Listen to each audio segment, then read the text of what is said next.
Hi, Goddess of Love here again. Kamusta kayo dyan mga goddess ko? So, yeah, another reading na naman tayo today for the all signs, no?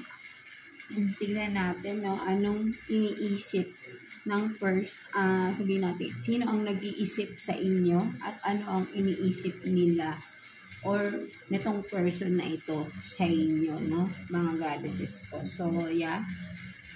Tignan natin no, kung sino yung nag-iisip sa inyo and ano ang iniisip niya nitong person na ito sa inyo. No? So, let's start with you, Taurus. No? So, kamusta kayo dyan, mga Taurus natin? Tignan natin no, sino yung nag-iisip sa'yo at ano ang iniisip sa'yo ng tao na ito, right? Lagay muna natin yung mga cards sa Taurus. For Taurus, please. Sinong nag-iisip sa inyo, Taurus, at ano ang iniisip ng tao na ito? Let's see. Tignan muna natin yung mga cards. For Taurus.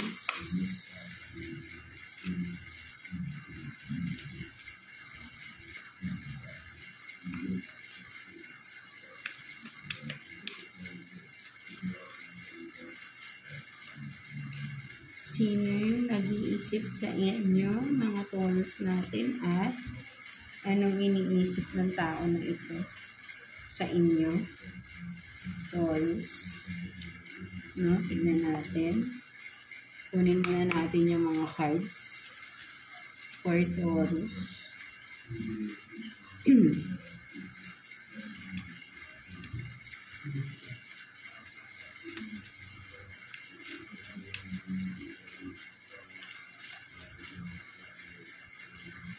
Let's see.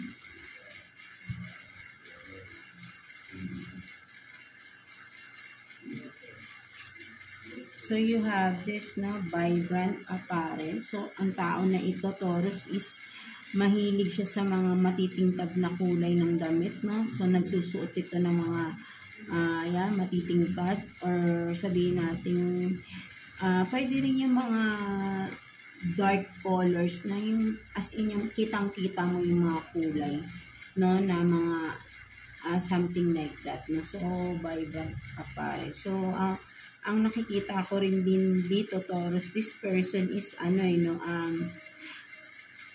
mahilig siyang more on siya, no, gusto niya is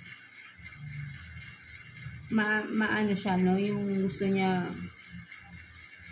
maayos siya magdamit or gusto niya ang tingin sa kanya yung hindi naman siya yung perfect magdamit, no, but then parang sabihin natin na yung pinagsasama yung formal sa informal, yung parang ganun yung sabihin natin naka-polo or yung top is something na parang professional yung dating, and then nakamaong or something like that, or naka-rubber shoes. Yung ganun yung mga datingan ng kanyang pananamit, mga Taurus natin, no? So, let's see, no?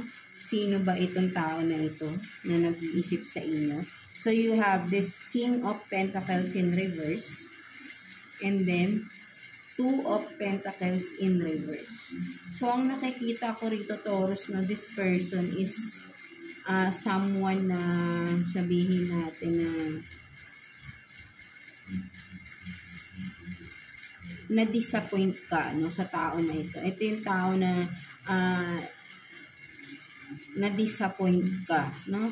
Something na sabihin natin na parang yung may ine-expect ka, but then this person, no, parang nag-fail. Parang yung ine-expect mo sa person na ito yung tao na may ine-expect ka, but then parang hindi niya ginawa, no? Something like that, no? Kung sino man itong person na ito, no? So, ayun yung nakikita ko na nag-iisip sa inyo. Yung tao na na-disappoint ka because of something na you expected na gawin nitong tao na to, but then this person failed to do, no? Something like that, no? So, let's see anong iniisip ng tao na ito sa inyo, no? Again, take what's resonate, no, mga Taurus. So, tignan natin ano yung iniisip niya sa inyo.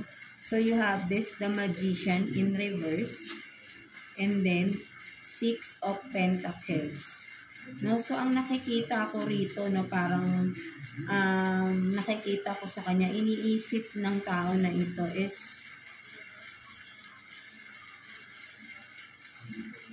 sabihin natin na parang ang nakikita ko rito, no, parang with the Magician in reverse, no, parang pinit, if this person is from the past, no, something like that, no, pinipilit niya, no, parang sabihin natin na nagmamanifest itong tao na ito na parang bumalik, or sabihin natin mag-reach out sa'yo, or sabihin natin na parang gusto niyang makausap ka, no, something, kaya iniisip niya to, no, iniisip niya na sabihin natin bumalik, no, sa inyo, no, but with the Magician in reverse, no, parang kung ano man yung minamanifest or yan, no, parang may minamanifest, something like that, no, minamanifest niya, hindi siya nangyayari, no, kumbaga kung ano yung parang may something siyang gustong mangyari, no, iniisip niya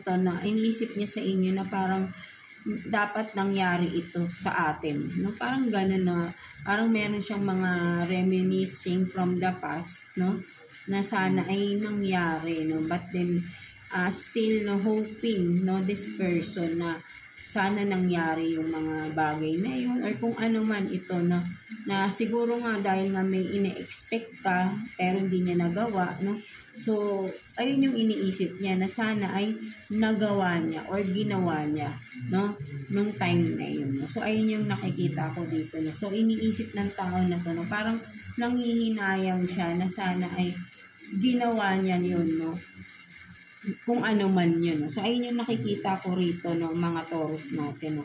Ang nag-iisip sa yung tao is yung someone na na-disappoint ka, and ang iniisip na tong tao na to na sana ay ginawa niya yung siguro yung ini-expect mo na dapat gawin niya, di ba? Na ayun nga, so ayun yung nakikita ko rito, no, mga Taurus natin. So again, take what's resonate for you, mga Taurus.